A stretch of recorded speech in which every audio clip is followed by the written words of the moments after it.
Tere tulemast Dali õnnelikkuse podcasti, minu nimi on Dali ja käes on uue saate aeg. Olen siin jätkuvalt Avangu coachingu keskuses. Kes siis veel pole kuulnud sellest Avangust, siis teab, et tegemist on väga kihvti sellise keskusega siin Telliskivis ja on siin lisaks suurele ruumile on siin ka siis väiksed teraapiaruumid ja sain teada, et on ka seal co-working space'is on 2 vaba lauda, et kes otsib endale sellist toredat kohta, kus laua taga töötamas käia inspireerivate inimeste keskel, siis vaata avang.ee lehele. Minu tänane saatekülaline on, ma pean ütlema, et issand, see kõlab lihtsalt nii egoistlikult hetkel. Ma pean ütlema, et issand, ma pean siukse lause ütlema, sest see vastab tõele, ma ei saa tõde kuidagi näada. Ma austan väga väheseid inimesi. Ja Peep ei kuulu nende hulka. Peep kuulub just nende hulka. Tahtsin just öelda, et see kõlas nagu veidralt, et ma austan väga väheseid inimesi. Mul on nagu lugupidamine väga paljude, nagu kõikide vastu, aga minu sisemist sügavat nagu austust või mingisugust sellist sellist sügavat sisemist lugupidamist, seda mul väga paljude suunas ei ole. Aga täna on mul saatekülaline, kelle suunas mul on. Pean kohe viisakalt käituma siis. Olen nüüd viisakas. Ma väga tänan, aitäh, see on väga suur kompliment. Kalul, Peep Vain on üks ja ainus. Tere tulemast mulle saatesse. Väga tore, et sa olid nõus tulema. Ma tean, et sa väga... Ühelt poolt sa nagu käid ja teed vahepeal ikkagi mingid asju, aga väga pikka aega ei käinud, ei teinud midagi, olid sellisest oma protsessides rohkem. Sellest on juba ka möödas, ma arvan ka.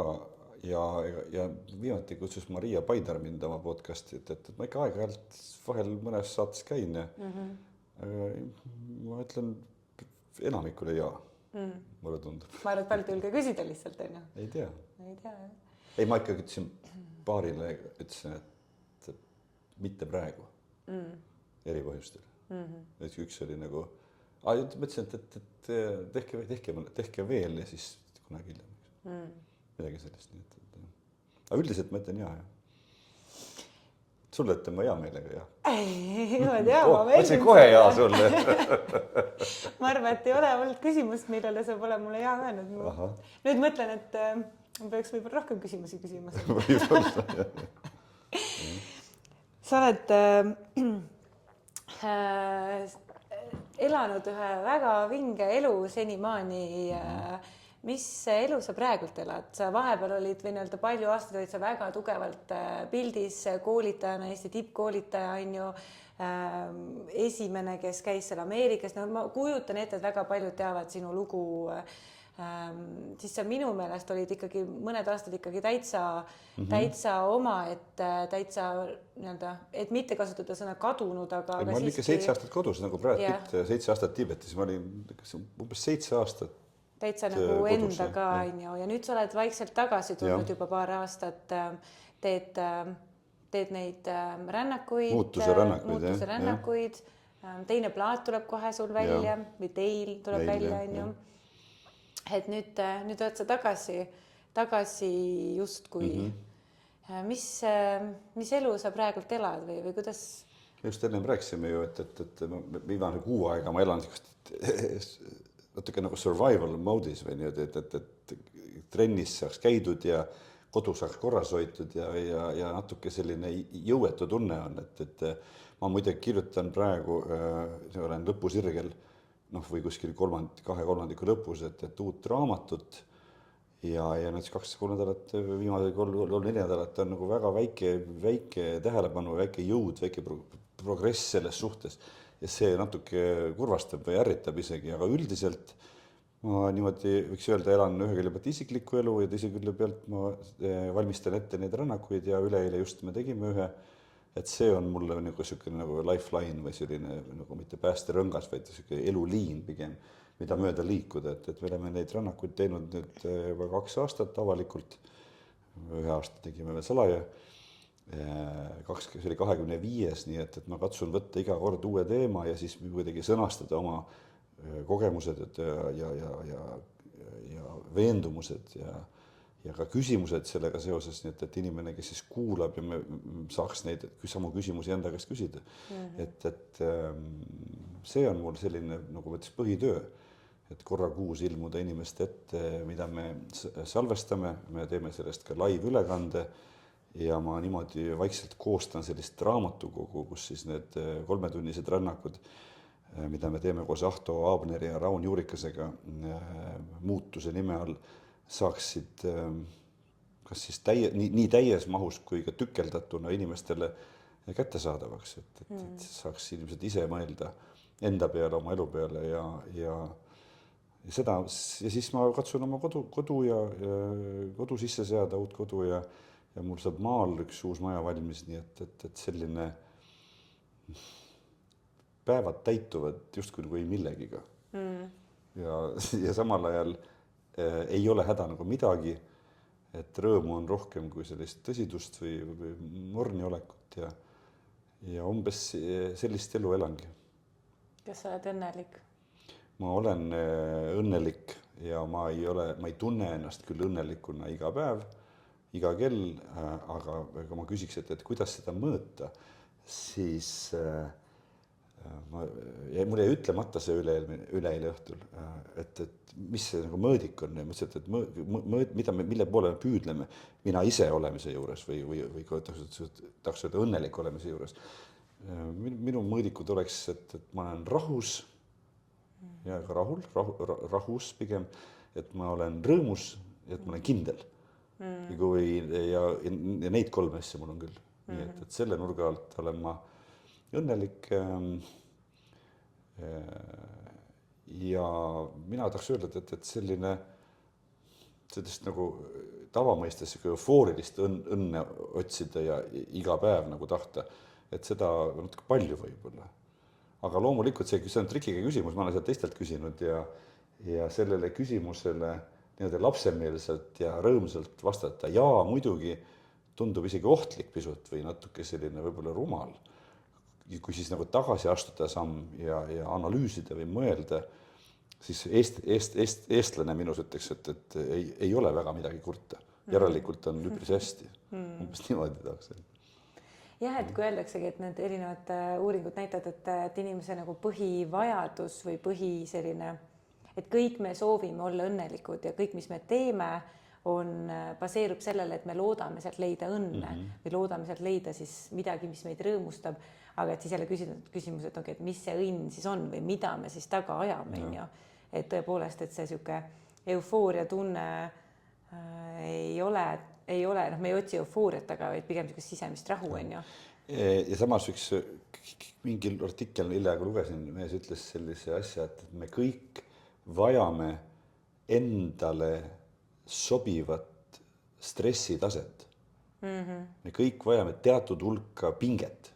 Et kui pinget üldse ei ole, on siuke nagu lõtvus, mis võib olla näiteks, ma ei tea, ma ei ole kunagi proovinud, aga näiteks opiaat, olen küll, ma olen ju operatsiooni ajal ja traumajärgselt opiaate kogenud paar korda, aga selline pilve sees nagu hõljumine nagu lihtsalt nagu mingisuguses nagu pehmes naudingu voos, et kas see on õnn, eks ole, et ma mõtlesin, et kuulasin sind ja mõtlesin, et tähendust otsime veel, aga just, et see pinge, et on õige vektoriga ja õige nagu tugevusega pinge, mitte liiga tugev ja mitte liiga nõrk. Ja õnneuurijad on selle nurga alt on hästi mul. Jah, on samamoodi rääkinud, et meil peab olema mingisugune sisemine, et kui me oleme, et kui seda pinget või sisemist mingit niisugust nagu edasi liikuvat jõudu ei ole üldse, siis me vajume liiga ära, aga samal ajal, kui see pinge on jälle liiga suur, nii et me peame enda mugavussoonist liiga palju kogu aeg väljas käima, siis see jälle on vaimselt väga kurnav, on ju. Aga et me tahame vahepeal minna ja siis tahame jälle nagu olla, on ju. No ma vastan sellele küsimusele niipidi, et kui ma vaatan tagasi need viimased 2 nädalat, et ma võiksin seda rännakut valmistada ette nagu juba, ma peangi hakkama homme mingite kirjade jaoks sisendit looma. Aga ikkagi juhtub nii, et see põhiline valmistumine on 2 nädalat ennem. Ja siis ma iga päev midagi kirjutan, iga päev nagu struktureerin mõttes, iga päev olen natuke frustreerunud, et mul ei tule, siis ma olen natuke pinges, et ma ei jõua, siis ma tean, et ma nii hästi ei jõua, kui ma tahan, sest see kuupäev on paigas. Ja siis ma kuidagi olen õnnetu natuke selle pärast. Aga kui ma korra kõrval astun ja mõtlen jälle, ma saan aru, et see sund ühte või teise teemasse süveneda ja enda mõtteid koondada, et see on mul enda pärast veel rohkem kui selle sündmuse tegemise pärast. Ja siis, kui see sündmus tuleb hästi välja, nagu pühapäeval tuli, ma sain sellest nii tugeva eufoorilise rõõmsa laengu ise ja teised said ka. Ja mida paremini see tuleb välja, seda rohkem teised saavad ja seda rohkem ma ise tajun seda. Et kui ma siis veel selle kokku panen, et siis see, nagu see tipukogemus üleeile oli nagu ülivääriline tasu selle 2 nädala frustratsiooni eest, ma leian. Ja nüüd võib-olla, kui tahaks nutikas olla, siis teeks võib-olla 1 kuu veel sama teemat edasi, et saaks selle asja lõpuni viimistada. Nii et eks ta tähenduse ja rahulolu ja nagu suuna ja sellise nagu kaaslaste ja emotsiooni otsimine ole. Korraks mul on mingi tahan vaadata, kas see ikka läheb midagi pärast tahtsin vaadata. Okei. Õnneuurijad räägivad ka, et inimese üks põhivajadustest on eneseteostus. Kas sina oled nüüd mulle tundub, et nagu põhitöö oma elus töö mõttes oled ära teinud nüüd, kas sa näed, oled sa ennast teostanud, oled sa oma potentsiaali, ma ei tea, rakendanud, avanud? Väga huvitav sa küsid, sest et see oli see jutt, millega ma üleeile lõpetasin. Ja kui ma peaksin nüüd nagu püstolihävardusel lühikese vastuse andma, siis vastus on jaa.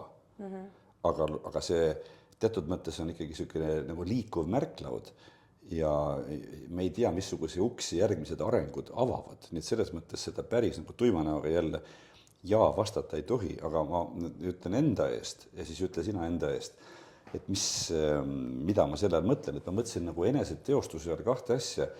Üks on see, et teatud isiksuslikud arengud on toimunud ja kui tahta jälle nagu mustvalgestada, siis see tähendab seda, et isiksus on oma potentsiaalides välja arenenud või ma tahaks öelda välja arendatud. Ja omakorda see läheb tagasi selle juurde, et ma enamus ajast olen iseendaga rahul. See tähendab, et see, kes ma olen ja milline ma olen, kuhu ma olen jõudnud, mida ma teen koos milliste kaaslastega, ma ütleks selle kohta, et mulle see meeldib ja mul on selliseid konflikte või sõlmpunkte, millele ma ei oska lahendust leida. Selliseid suuri asju pole üldse ja väiksed asjad muidugi kipitavad aeg-ajalt hinge peal, aga kui nende ausameelselt neid konflikte püüda lahendada ja neid lahendusi otsida, siis need tulevad.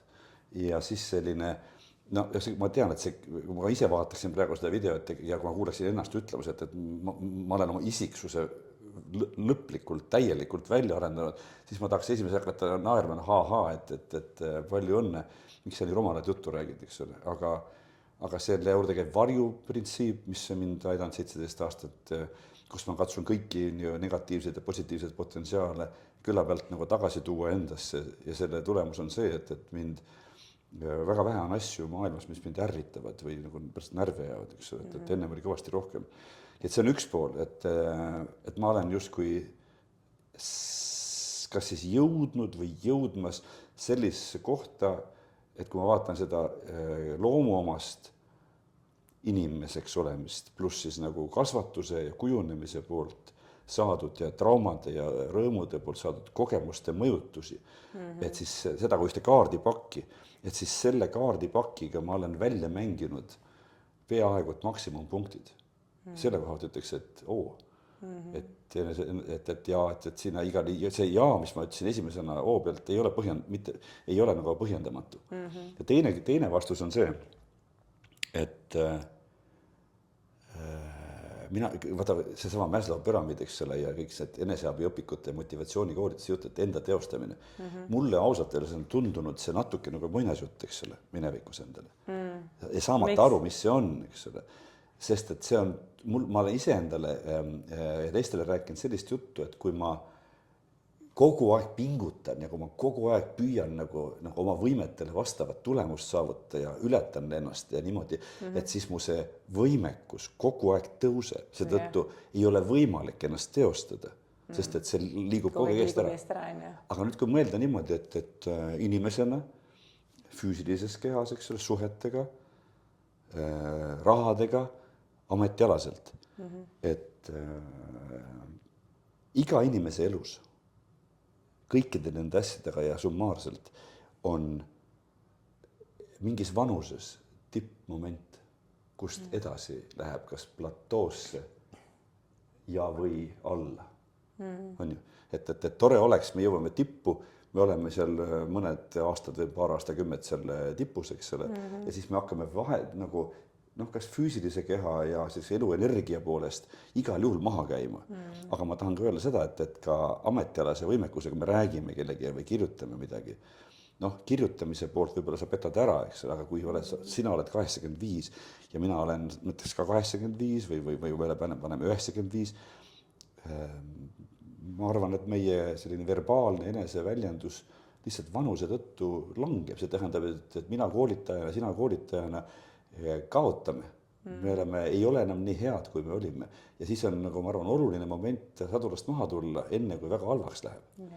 Aga nüüd, kui mõelda, et kui see on tõsi, ja ma arvan, et see on tõsi, et me satume tippu ja siis hakkame sealt alla tulema, siis kui see on tõsi, siis on nagu kõigil inimestel kord elus käes see hetk, kus ta on nüüd nii hea ja enam paremaks ei saa. Enam paremaks ei lähe sealt, et see oli parim koht tema elus. Ja nüüd on küsimus, et kas see parim koht ta elus vastab ka sellele, mis anded talle kaasa anti. Ja seda on jube keeruline mõõta. Nii et kui ma vaatan enda praegu peale, sa ütlesid, et ma olen oma tööd ära teinud, tõepoolest, ma olen minevikus oma tööalaselt sooritanud nii-öelda kohustusliku programmi nagu põhikooli või ütleme, oletame, et kohustuslik on 12 klassi, et ma olen selle läbi teinud. Ma ei peaks töö pärast, eneseteostuse pärast rohkem töötama. Ja samal ajal ma usun, et see, mida ma praegu teen koos oma kaaslastega ja mis ees seisab, on minu elutöö. Et see on alles minu elutöö. Ma olen oma elutöö algusest praegu. Aga ja need rännakud, need 25 tükki, mis ma teinud olen, need lähevad kogu aeg paremaks, mis on nagu jahmatav ja rõõmustav ühe korraga. Ja samas on see, et aga samas nad ei lähe nii palju paremaks, et ma võiksin niipidi öelda ka, et kus ma praegu olen, ega sellest eriti palju paremaks ei lähe. Ja kui see on tõsi, siis ma olen ennast teostanud. Kõlab nagu, sul on nagu 2 tõusu, et on siuke nagu esimene tõus nii-öelda nagu tavatöö mõistes, tavamaailma mõistes, siis sul oli võib-olla korraks ongi see 7-aastane siuke võib-olla langusperiood või enda sisse tulemine ja nüüd sa oled uuesti uuel tõusul teel hoopis teises valdkonnas, teiste tegemistega, teise võib-olla missiooniga. Ei, põhitegevus, põhieesmärk on sama, vahend on teine. Mis see põhieesmärk on, mis kahte põhieesmärk on ikkagi selline endas ja ma räägin nüüd, eks ole, teistest, eks ole, mitte endast loomulikult ka, eks ole, aga aidata teisi endas selgusele jõuda, aidata eraldada tähtsat vähem tähtsast, aidata iseennast tundma õppida, aidata läbi selle teha paremaid valikuid ja aidata läbi selle ennast teistele, eks ole, teostada nii nagu nendele see kõige paremal moel on ette nähtud ja võimalik. Sama asi täpselt. Kui huvitav on ju, et nagu eesmärk on sama või missioon on sama ja need on meedium hoopis teine ja viis on hoopis teine. Just, ja siis viimane asi veel selle eneseteostuse juurde on eneseületus, et sellest ma rääkisin ka, et võtta, kui sa oled ennast isiksusena, just oletame, et see on võimalik, ära teostanud, siis tahaks öelda, et ma võin selle kostüümi, selle sõiduki mingis mõttes nagu kõrvale panna. Ma ei pea muretsema enam välimuse pärast, oma intellekti pärast, oma emotsionaalse võimekuse pärast. Ma ei pea enda pärast nagu olema hädas. ma saan keskenduda muule, ma saan keskenduda sellele, mis väljaspool on, sellele tegemisele, suhetele, sõpradele, eks ole, inimestele enda ümber, ma saan keskenduda andmisele. Ja siis see eneseületus on kahesugune, et ma ühel hetkel ei pea enda pärast nii midagi muretsema, ma saan endast kõrgemale tõusta ja teise külje pealt ma saan nagu vaimseid sfääre katsuda, ma saan sellest isikust ja isiksusest hoopis kõrgemale tõusta, selle nagu maha jätta ja tunnetada seda ühtsust teiste inimeste ja vaimuga ja loodusega ja kogu looduga ja kosmosega ja et need on kõik veel ees, nii et see on selline kaks asja, et me peame, ja minu arvates on see väga tähtis see eneseteostuse küsimus, sest et vaata, kui osad vaimsed õpetajad ütlevad, et selleks, et justkui tulla selle allika juurde ja tunnetada ühendust kõigega, sa ei pea midagi saavutama ennem. Mina ütleks nii, et mida sa ületad, kui sa kuidas sa ennast ületad, kui sa ennast teostanud ei ole? Sul pole midagi ületada, kui seda sõna kasutada. Võt siuksed lood. Kui sa täna peaksid siit elust check-out'i tegema, kas sul oleks kahju? Täna veel oleks, jah. Millest sul kõige rohkem kahju oleks? Mul oleks kahju sellest, et mul jääks kogemata mingi hulk asju veel, eks ole, aga eelkõige sellest, et mul jääks nagu tegemata mingi hulk asju veel. Ja ma arvan, et mul on veel soolas ka üks ports armastust, mis on veel armastamata siin elus. Ja samas ma olen nagu mõelnud selle peale, et kui ma peaksin tegema check-out'i, siis mul väga kahju ei oleks. Mul oleks veidi kahju. Aga ütleme, see kahju moment, veidi või keskmised kahju tuleks just sellest ajastusest, sest et olles just jõudmas nii-öelda oma tippvormi, oma nagu sellesse piiki tahaks vaata, nagu kuidas nii, natuke vara on ju. Vara võitu, mis jamad umbes, eks, et on veel õppida, on veel kogeda ja veel rohkem on anda. Et jäi nagu andmata. Aga mis sa näed, ma olen siin ma saan kodud korda saada, ma tahan kodudes elada, ma tahaks nautida seda, mis ma olen endale loonud, mis elu mulle andnud. Näed, sa oled nagu nii palju tegelenud sellega, et luua ja nüüd tahaks nagu hakata nautima seda kohta. Ka materiaalses mõttes, eks. Ma tahaks maailma veel näha, ma küll viitsi hästi reisida, seda tüütu mulle, aga ja see on ka kaaslasest kinni, ma tahaksin küll veel mingi teatud kohti ja rahvaid ja loodust ja kultuuri näha. Enne ka korraks mainisime, et minu viimased 2 nädalat on olnud väga eksistentsiaalsetes küsimustes, et mis on elu mõte ja mis on minu elu mõte, siis sina järgmisena on ju, et mis sina näed? Sa kindlasti oled mõtiskled. Räägi, mis sul mõte on? Ma ei tea. Vaat ongi see, ma ei tea, ma mõtisklesin pikalt sellest, mis on elu mõte in general. Ja siis ma ei saanud sellele vastust, et mis see elu mõte siis on? Elu mõte on elada minu meelest. Elul ei ole minu arvates ei ole elul ühte universaalset mõtet ja iga inimene, keda see küsimus huvitab, peab ise seda korduvalt leidma. See ei ole üks asi. Et see ei ole üks asi, on ju. Ehk siis, et kõikidel on tema enda elu mõte, on ju. Ja see elu mõte võib vist elu jooksul ka muutuda, on ju. Et see ei ole nagu üks küsimus. Mis sinu, ma ei tea, elu mõte praegu on? Võib-olla ongi looming ikkagi. Et veel ikkagi pakkuda siia maailma, anda ennast siia maailma. Ja see on eneseteostuse üks asi, sest et kui mul ikkagi suur hulk tööd on tegemata, siis ei ole aus öelda, et ma olen ennast nagu ära teostanud.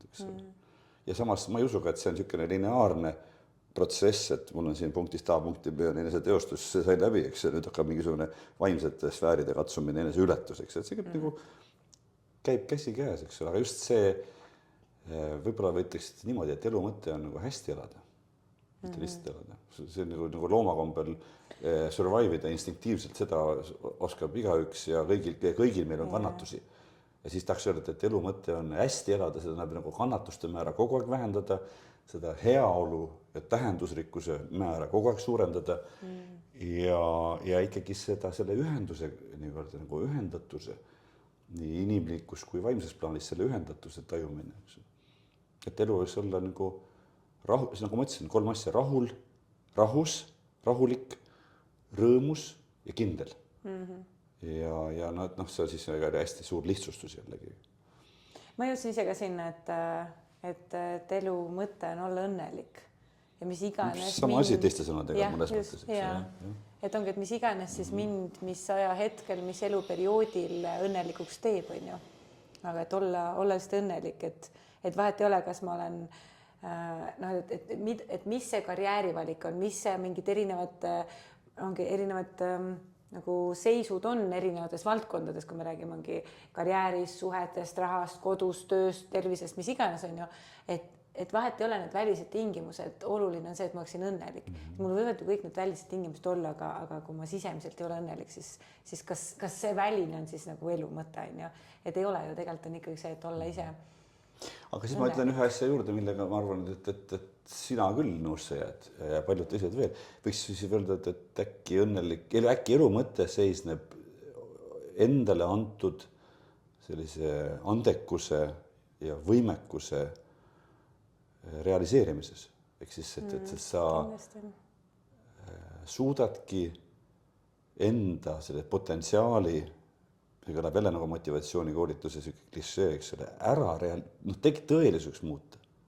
Ja siis samal ajal mina ise olen oma elus hetkel selles kohas, kus just nimelt seesama koht, et tekitab minus väga suurt frustratsiooni. Et ma tajun ühelt poolt ja igalt poolt, kus ma olen vaadanud, ma ei tea, mis iganes süsteemid on ta siis astroloogia, maiade astroloogia, human design või mis iganes süsteemid on ju. Kõik süsteemid, kus kaudu ma vähegi nagu ennast justkui püüan vaadata.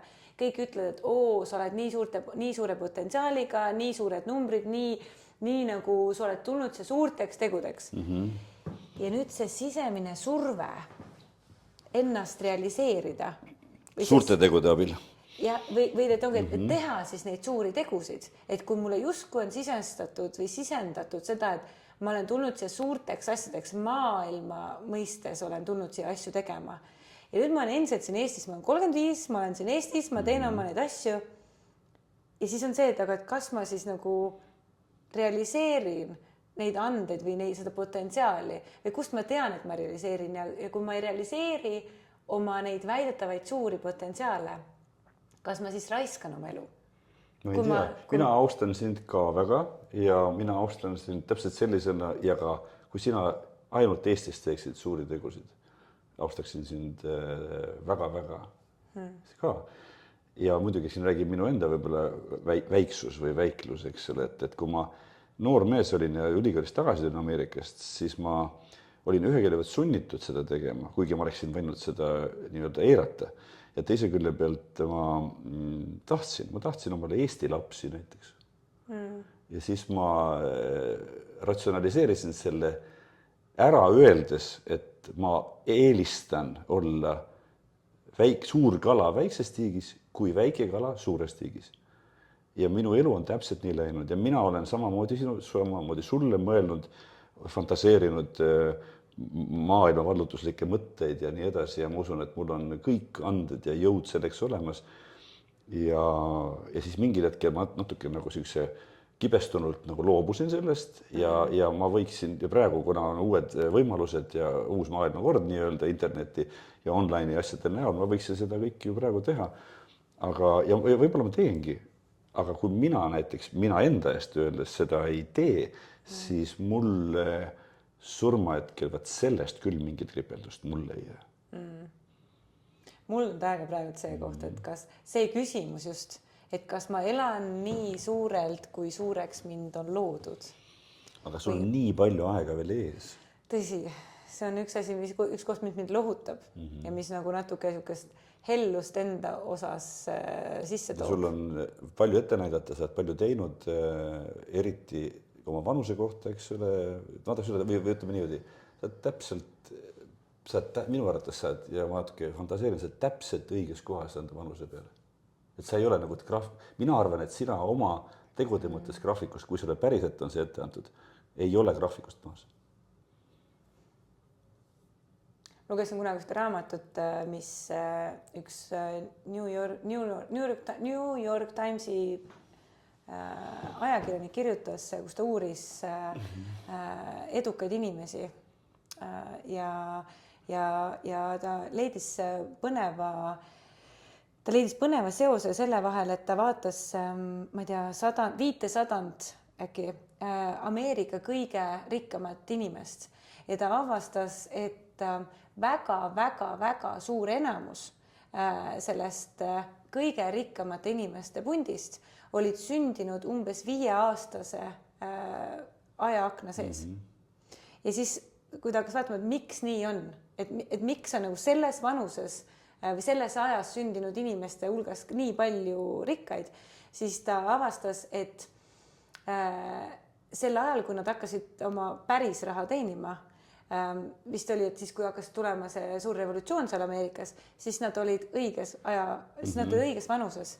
Et need, kes olid sündinud sellel X vahemikus, siis selle suure revolutsiooni ajal olid nemad seal, ütleme, olidki 30-40 vahel, kes olid sündinud varem, need olid selleks revolutsiooni ajaks liiga vanad ja neil ei olnud veel seda paindlikkust, neil ei olnud seda paindlikkust, seda, et neil olid nagu sisse harjutud elustiil, mõtteviisid, nad olid juba liiga tugevalt juurdunud ja nad ei olnud valmis nii kiireid muutusi tegema oma elus. Sa mõtled seda interneti tuleku revolutsiooni või mis revolutsiooni sa mõtled? Ma ei mäleta, see oli see, mis oli seal ammu juba.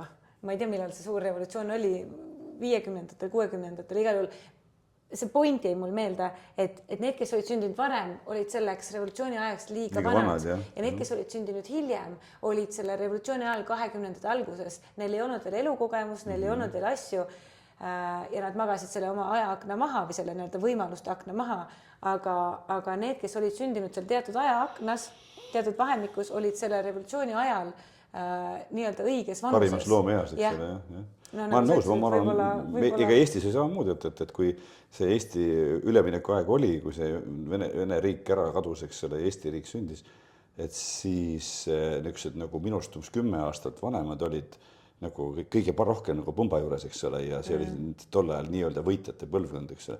Ma vaatan ennast, ma olin 25-26 siis, kui ma just ülikoolist tagasi tulin ja minu arvates mina olin vaata, et veel paremas nii-öelda positsioonis, kui tervikpilti vaadata. Aga ma tahaks ühesse veel öelda selle eneseteostuse kohta, et ma avastasin enda jaoks hiljaaegu enneagrammi, tegin selle testi ära, võtsin selle oma tüübi, oli ostetud varem, ma ei olnud seda lugenud, kindlasti raamat, Personality Types, ja seal on jube kihvtilt, et 9 tüüpi, ma ei tea, kas sa oled kursis. Ma tean seda. Ja siis on 3 nii-öelda alaarenenud, keskmiselt arenenud ja välja arenenud tasemed. Ja kui ma loen seda enda tüübi kirjelduse, selle välja arenenud tasemeid, eriti seda ülemisi neid lõikeid, see on nii inspireeriv ja see on nii ilus minu meelest. Mis numbri juures sa ennast kõige rohkem ära tunned? Arva ära. No 7? 8. 8 või? Okei. Ja siis, kui ma vaatan neid kirjeldusi, ma ei tea, ma ei ole mitte üheski teises süsteemis neid selliseid arengute staadiumite kirjeldusi näinud, et isiksuse testid ja horoskoobid ja asjad on nagu minu arvates nagu nii head kui halvad asjad, sest et nad on head, et see huvi tekitada, see teema lahti lükata, aga halvad selles mõttes, et kipub nagu õigustuseks olema, et ma olengi selline ja seda arengupotentsiaali on seda keeruline nagu näha, eks ole. Aga seal on see nii ilusti. See on jah need arengud, et ongi, et sul võib, et see, ma ei tea, vähe arenenud 8 võib olla hoopis teise. Täielik asshole, eks ole. Täielik asshole versus siis küps 8. Ja kusjuures ega see ei tähenda, et mitte välja arendamata, ta oli unhealthy. Samas tähendab, et see haige 8 või ülepinges 8, ükskõik mis inimtüüp, eks ole, võib käituda täiesti destruktiivselt enda teiste vastu ja siis selle nagu heas arengutes ja hea tervise juures ja heas toonuses ükskõik missugune tüüp, temas avalduvad need õied, viljad hoopis teistmoodi ja kui ma loen seda 8 neid välja arendatud asju, siis ma tunnistan sulle endale, et selles vanuses, kus ma praegu olen, pooltel päevadest ma olengi seal. See kõlab loogiliselt tegelikult, et sa oled 8, sest kui 8 on kõik hästi ja ta on nagu endaga rahul, siis ta ju liigub 2. Vaatasid sa neid ka? Nii põhjalikult ei ole veel uurinud. Ta liigub 2, mis 2 on väga suur andja. kaks on väga kaks oli see helper, eks ole. Jah, et ta selles mõttes kõlab. Ja see on teeme rannakutega, et ma ei püüa sellega raha teha, et ma arvan, et see jääb tasuta. Ja kus räägime keeltest, et ma mõtlesin, et ma teeks paar tükki inglise keeles, et väljapoole anda, aga ma ei tee enne inglise keeles, kui mul on mingi ports materjali eesti keeles valmis. Ja kui ma peaksin kusagile ütlema, et ma tahan anda seda panust, eks ole, siis mulle piisab, kui ma oma väikse panuse või enda suhtelises mõõdikutes suure panuse, aga maailma mastaabis väikse panuse, panen Eesti inimestesse, kes on huvitatud eesti keeles enda peale mõtlemast, enda elu peale mõtlemisest, eks ole, nii et see ja siis, kui tundub, et sellest ei piisa või jõudu jääb üle ja maailm saadab telegrammi, et palun päästmist, eks ole, et siis okei. Aga ei ole vaja, häda vaja ei ole. Kas on midagi, mida sa kahetsed oma elus, midagi, mis on saanud tehtud või vastupidi tegemata jäänud, mida sa nüüd oma tänase tarkusega vaatad, et kuna ma olen nende viletsate pihtasaamistega ja ka enda vigadega põhjalikult toimetanud ja uurinud ja remontinud ja tervendanud, eks ole, siis mul sellist nagu aktiivset kahetsust küll ei ole. Sinna juurde võiks veel natuke demagoogiat ajada, et me kõik ju teeme loodetavasti, eks ole, igal ajahetkel selle parima, mida me teha saame, seetõttu ma ei saa endale nagu ette heita, ega mul ei ole nagu põhjust kahetseda, et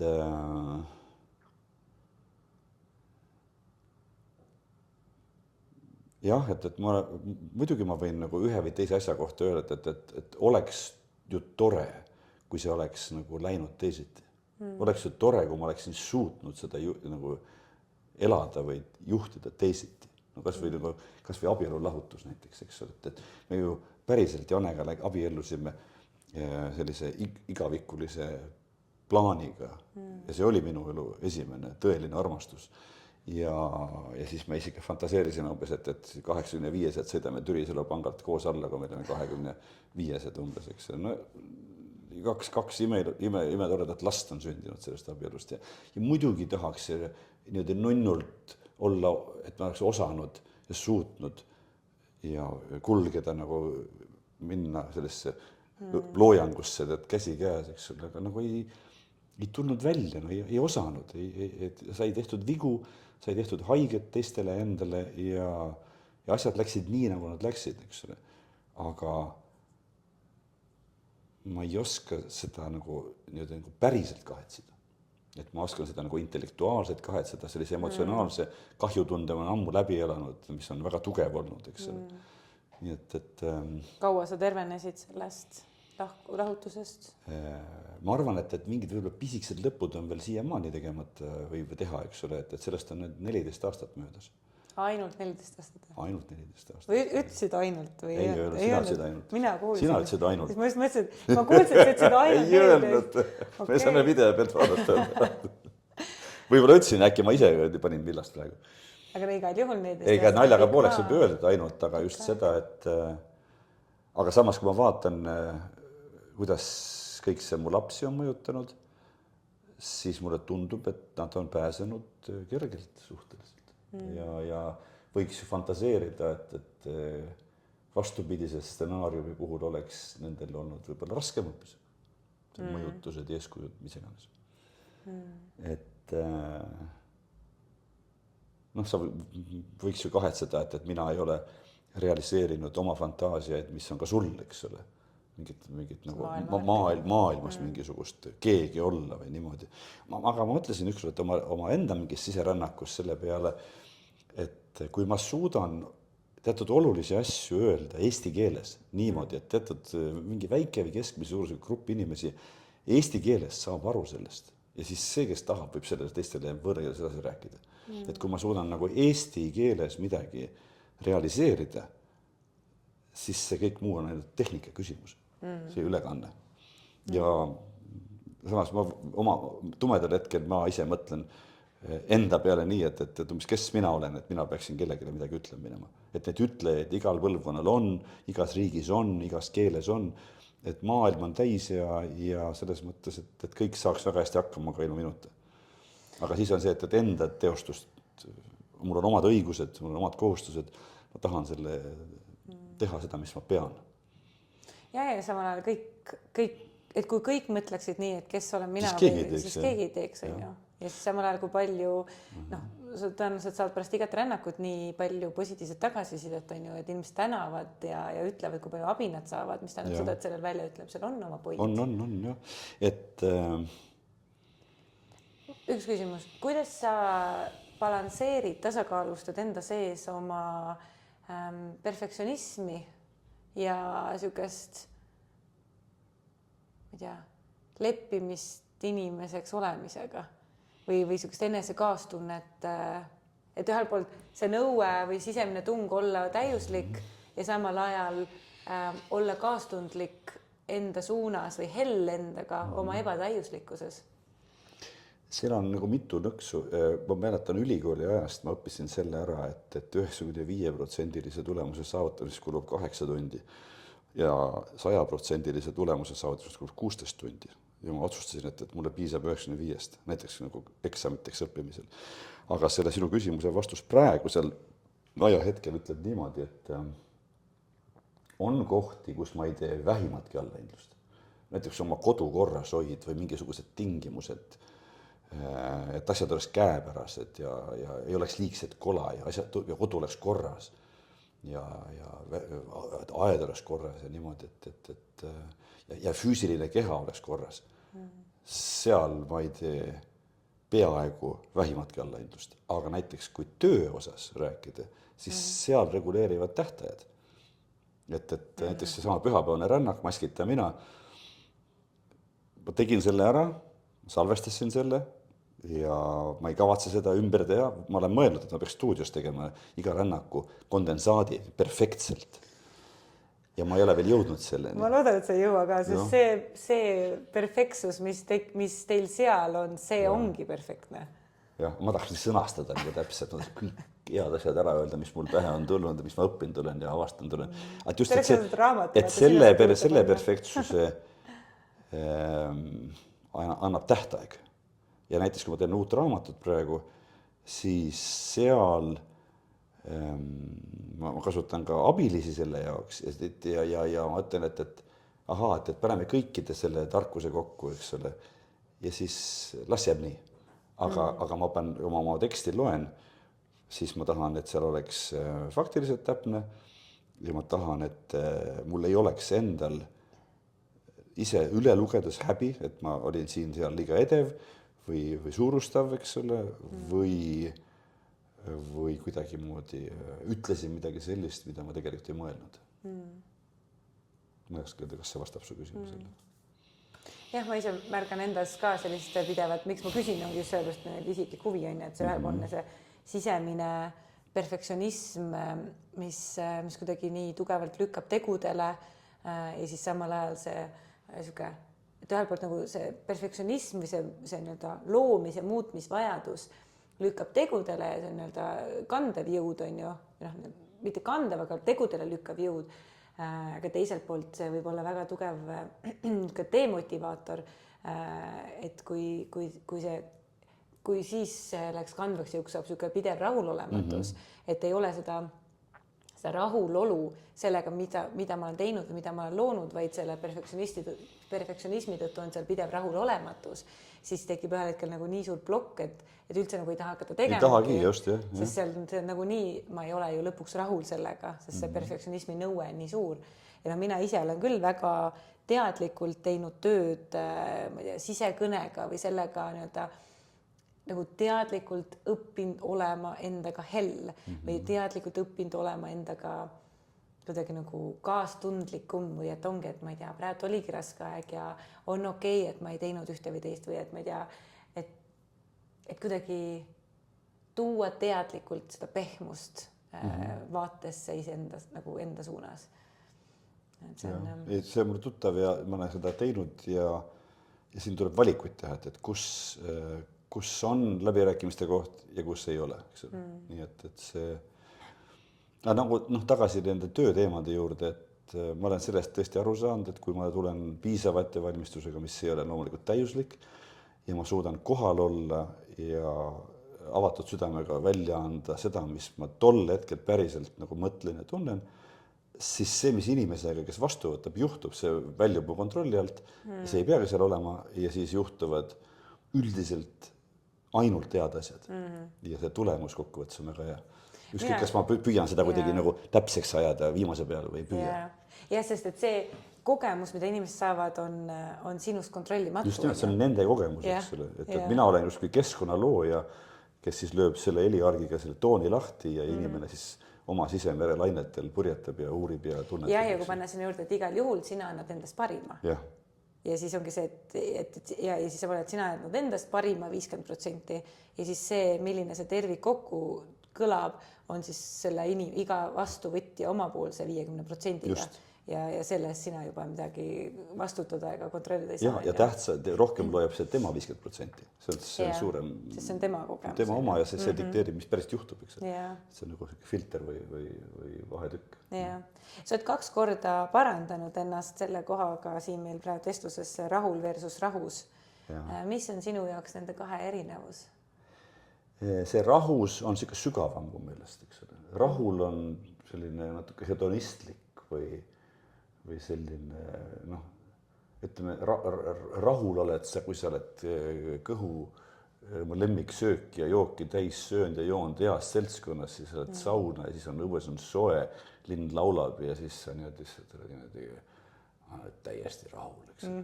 Aga rahus saab olla ükskõik kus, eks ole. Isegi nagu ma arvan, et sõjaväljal võib inimene rahus olla.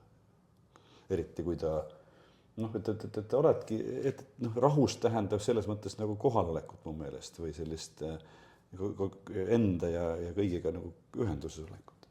Ja et see rahul on nagu rohkem väliste tingimustega seotud, on ju? Mingi siuke hingerahu või meelerahu või midagi sellist, et see on see rahus. Et rahul on rahulolu, see on nagu heaolu. Kunagi ma tahtsin teha koolitusega, ma ei ole selleni jõudnud, kus ma mõtlesin, et peaks just nii, et ma vaatasin seda inimese rahulolu oma eluga läbi eluratta, et sa siis korrastad oma töö teemasid ja saavutad oma potentsiaale ja lood ja hoiad häid suhteid ja parandad, kui vaja, ja oma enda tervist ja isiksut ja enesehinnangut ja kõiki neid asju hoiad ja raha asju ka.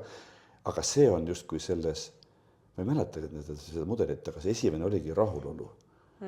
Siis tuli kuskil oli meelerahu, kuskil oli hingerahu ja kuskil oli üks asi veel, mida ma praegu ei mäleta jooksu pealt. Et ma kuidagi kirjeldasin 4 seda rahutaset ära, eks ju.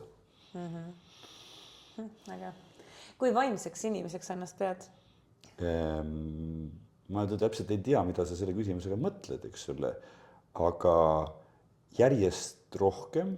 Kunagi keegi küsis mu käest 10 aastat tagasi, et Peep Pain, et kas sina oled ka vaimne inimene või? Ma natuke turtsatasin, natuke torkasin, ütlesin, et nagu me kõik ju oleme, eks ole. Mida see, et tänapäeval ilmselt, ma ei tea, sina vist nii ei mõtle, aga paljud mõeldast, kes käivad kottpükstes ja ütlevad ja panevad viirukit, mida ma kõike teen vahetevahel, eks ole. Need on vaimsed inimesed, eks ole. Ma arvan, et see on selline ühiskondlik kuvand vaimsest inimesest ja võib-olla ta ei ole ka nagu vaimlejast või vaimsest praktikust. Ma arvangi, et see ongi nagu läinud üle võlli, sellepärast, et need, kes kõige valjemalt karjuvad, ei ole ju tegelikult vaimsed inimesed, vaid need on just need vaimlejad või need neovaimlejad või need siuksed spirituaalsed ego, see spirituaalne egoism, mis meil on ju, või on see siuke ego, et vot nüüd ma olen vaimne.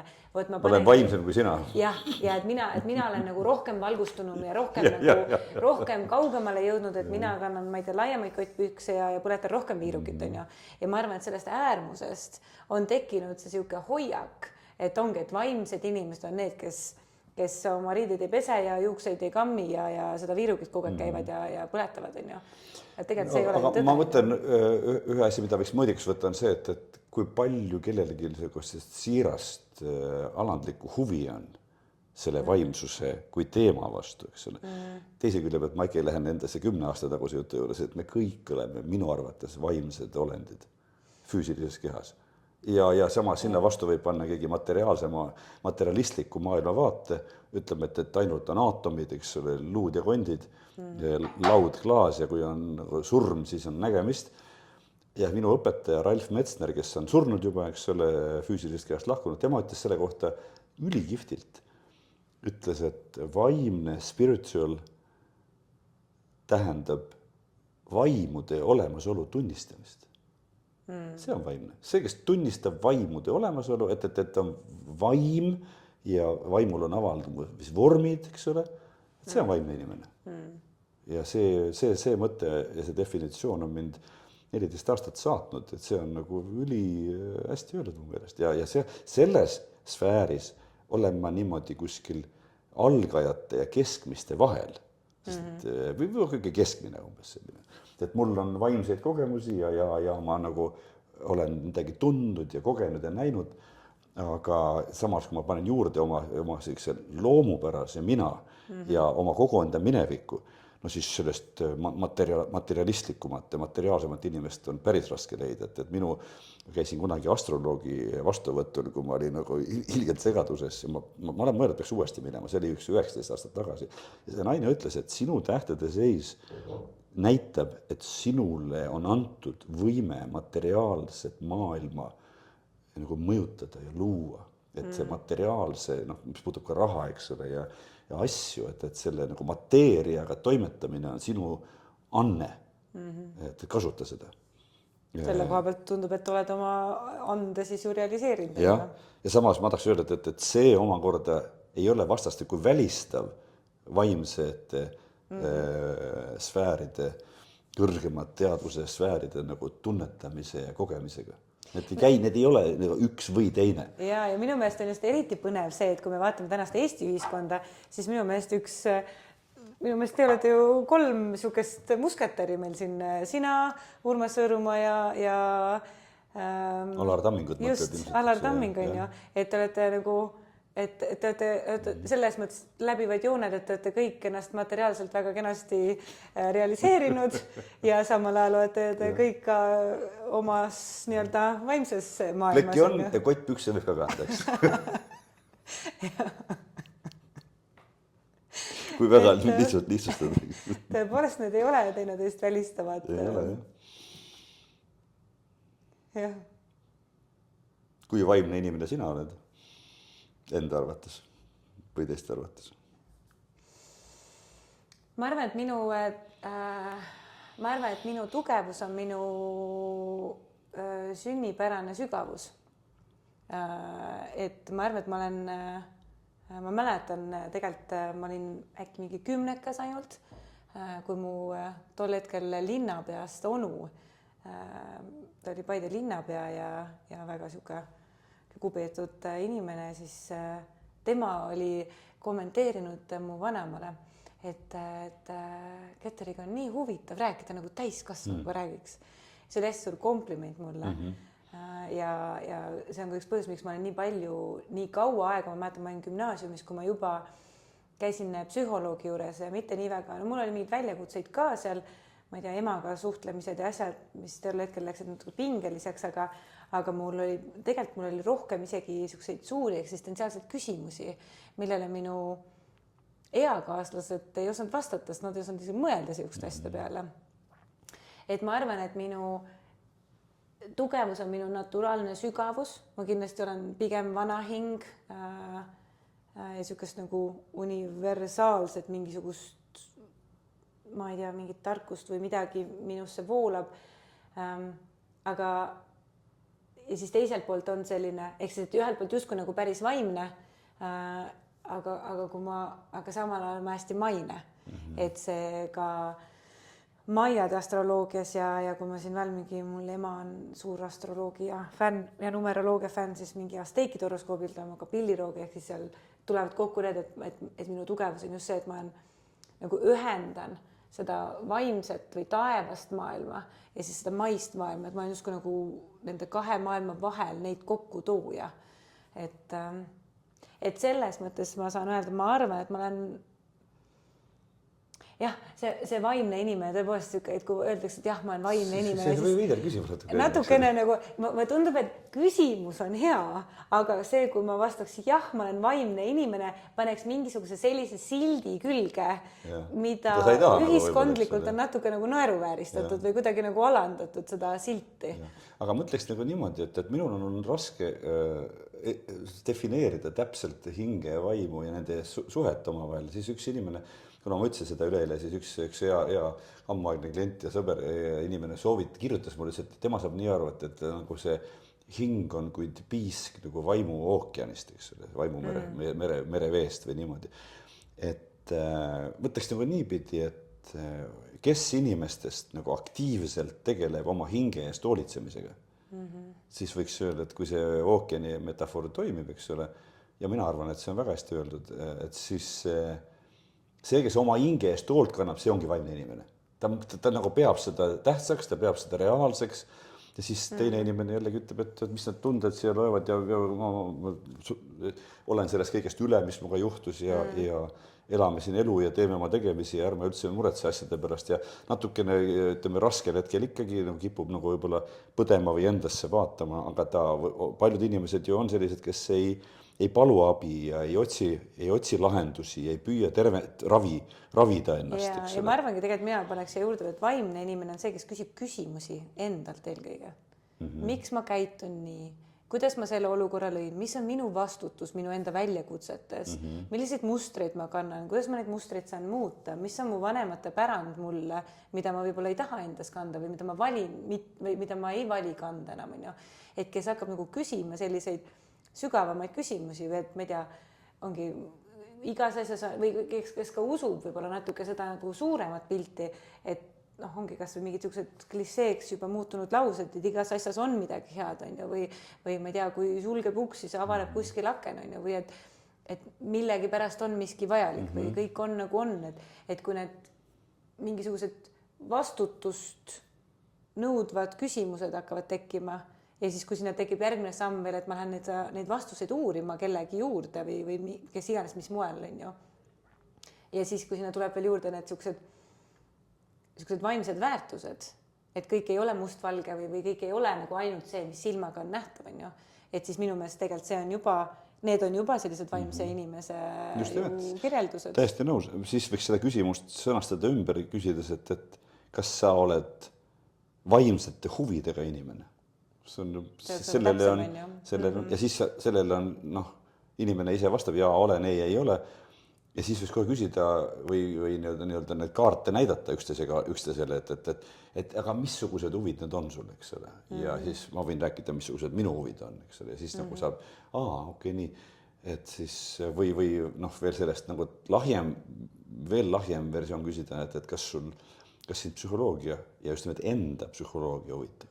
Kas su enda hinge korrashoid on sulle tähtis ja kas sa teed midagi selleks, et oma nagu hingekese eest nagu aktiivselt hoolt kanda või ainult räägid, et kas su huvi on teoreetiline või praktiline, kui on praktiline, mida sa teed ja kas selle tegevusele on mingi tulemus. Võt niimoodi, kui sa tahad seda nagu gradatsiooni või mingit skaalat ehitada vaimsust ja siis loomulikult on, et kas sul on ja siis tuleb tundlikkus mängus, et see tundlik, eks ole, et mida tundlikum on inimene, seda loomu poolest rohkem ta sinna vaimsuse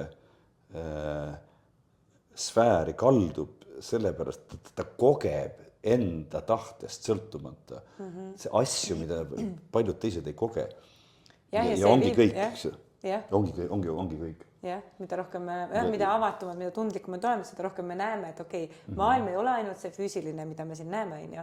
Järelikult seal on midagi veel ja see juba lükkab sinna vaimse maailma. Ja selle koha pealt ma võin öelda, et mina olen ääretult tuim tükk, eks ole, olnud eluaeg ja ma olen teadlikult tegelenud 20 aastat selle tundlikkuse suurendamisega ja nende peenetemate tajude arendamisega ja kogemise ja kuulmise ja tundmise ja nägemisega ja edusammudega. Nii et mu tundlikkus on kõvasti kasvanud, aga just kui ma vaatan algselt nii-öelda, kui ma päris lapse ikka tagasi lähen, siis jällegi muidugi oli seal ka suur tundlikkus, mis ma ema käest olen kuulnud. Ja siis oma kasvatuse ja kooliaja, puberteedi ja kas kuidagi nagu keerad selle lukku ja orienteerid välisele ja hakkad seal materiaalses maailmas toimetama. Ja siis jällegi ja see teeb ka tundeelu kohta ja südamevalu kohta ja armastuse kohta, eks. Ja siis, kuidas seda uuesti seda tundlikkust taasavastada. Et mulle on see väga tähtis, et kui me püüaksime ilma ilustamata või võistlemata nagu hinnata või mõõta, siis mul on väga suured ja üpris laiad järjest süvenevad vaimsed huvid. Ja mul pole absoluutselt piinlik kuidagi moodi kummaline neid sõnu öelda. Kuna me oleme siin kenas toas, mis ise see telefon salvestab, eks ole, aga mul ei oleks neid asju piinlik mitte üheski foorumis öelda.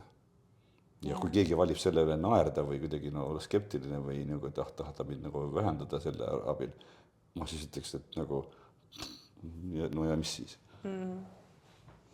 Ja mulle hästi meeldis see, kuidas sa kasutasid ka sõna alandlikkus, et ongi alandlikud huvi või alandlik uudishimu. Aubaklik, ütleme niimoodi, eks ole. No see inglise keeles minu meelest on hästi hea sõna, see humble. Ja väga respectful, eks ole.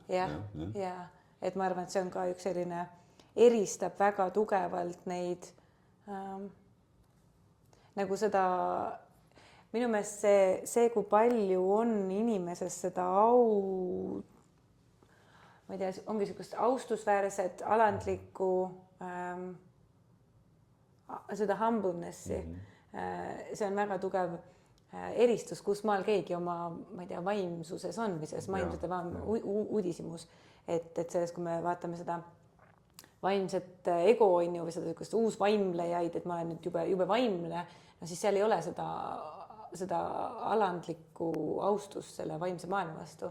Aga kui see juba tekib selline pühalikkus on ju, et see ei ole koht või see ei ole, need ei ole tihtipeale asjad, millega mängitakse või ja tihtipeale isegi mis siin räägime, aga niks asju ei panda sõnadesse tihtipeale, mingid asju ei saa sõnadesse panna.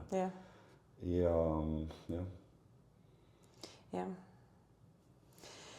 igal juhul aitäh sulle, et me siin tunnikese jooksul panime nii mõnegi teema sõnadesse ja ma olen väga-väga tänulik, et sa tulid. Sinuga vestlused on alati olnud huvitavad. Sinuga ka. Ja väga nautisin. Aitäh.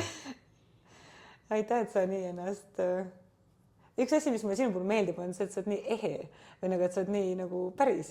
Äkki ma teesklen hästi lihtsalt. Ma ei tea, mul see sisetunne nagu tõenäoliselt näriks läbi selle. Mul on see taju päris hea, et see... Tahtsin ühe asja veel öelda, aga mul oleks meelest ära praegu selle juttudega selle, mis mul jäi ütlemata üleeile. Mul jäi ütlemata, mõtlen lõpetuseks seda sama aubaklikkuse või alandlikkuse koha pealt jäi ütlemata see. Ma olin 23 aastane, ma tegin ühes kõnekunsti kursusel ülikoolis ettekande Sokratesest, keda peeti ja peetakse siiamaani üheks kõige targemaks meheks ja tema tarkuse allikas oli just see enese teadvustamise ja tundmaõppimise huvi. Ja teda targeimaks tituleeris Delfi, mitte selle Delfi.ee, vaid selle vanas Kreekas Delfi oraakel. Ja selle oraakel on siis üks inimene, kes siis nagu ütleb ette, eks ole, või näeb läbi, sest need tajud, peentajud ja selgelt nägemine, selgelt kuulmine, selgelt tundmine, eks ole. Ja siis sellel oraaklil oli uks ja ukse võlvi kohale oli kirjutatud kreeka keeles tunne iseend, eks ole, see suukuulus kõigi nende psühholoogiliste ja vaimsete huvidega inimeste üks selline peamine lipukiri. Ja ma imestan natuke tagantjärgi, et mul see huvi siis oli, aga siis see pagana Sokrates ja ma ei saanud tookord aru, ütles, et mida rohkem ma tean, seda paremini ma saan aru, et ja ta ütles, mitte midagi ei tea. Ja ma nagu nii radikaalselt küll ei julge öelda, aga kui ma valmistasin ette seda maskita mina või see autentsuse võlu rännakut, mida saab muide YouTube'is igaüks vaadata otsast lõpuni, me paneme need avalikult üles, seda on praegu juba on üleval muutus, maskita mina, eks ole, siis püüdes ette valmistada ja ma lugesin ja uurisin ja kaevusin endasse ja ma mõtlesin kahte asja.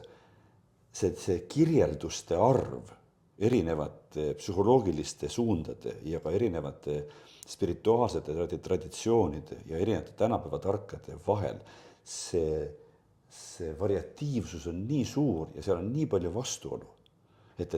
Mina mõtlen nii ja siis väga palju juhtub, et keegi on midagi pähe võtnud, siis ta raiub seda nagu ta nagu see oleks ainus tõde. Ja minul on õigus ja järelikult teil ei ole, eks ole. Et see üks oli nagu mind-blowing, et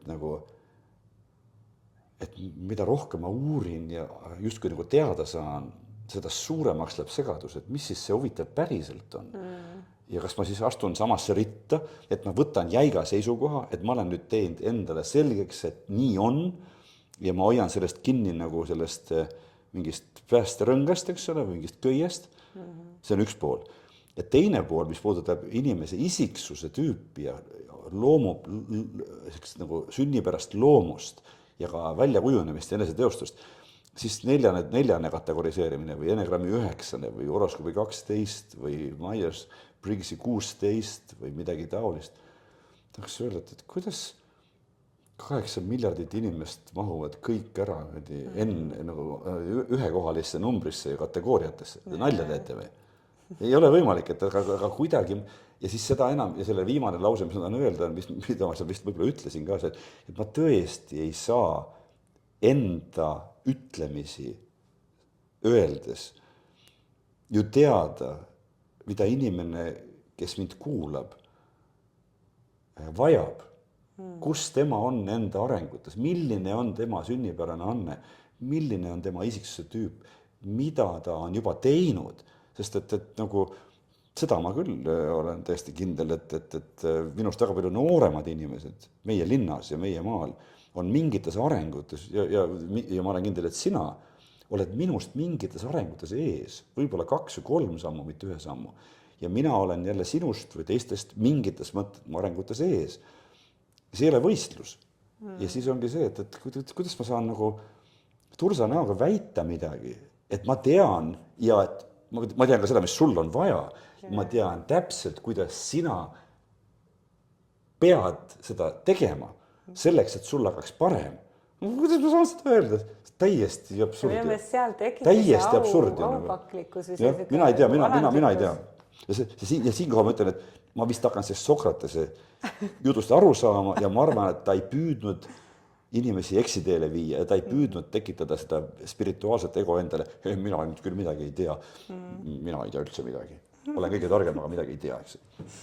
Aga liigun samas suunas. Nii tore. Igal juhul loodame, et sa jagad meiega oma liikumise suunda edaspidi ka, sest need on nii inspireerivad ja need annavad palju mõtteainet ja ongi mõtiskluse ainet. On ta siis läbi rääkimise, läbi muusika, läbi kirjutiste, mis iganes need meediumid on ju. Igal aitäh. Aitäh sulle. Ja aitäh ka kõikidele kuulajatele ja vaatajatele. Loodan, et nautisite sama palju või võib-olla isegi veel rohkem kui mina. Nii et järgmiste kohtumiste, järgmiste saadeteni. Tšauka. Head aega.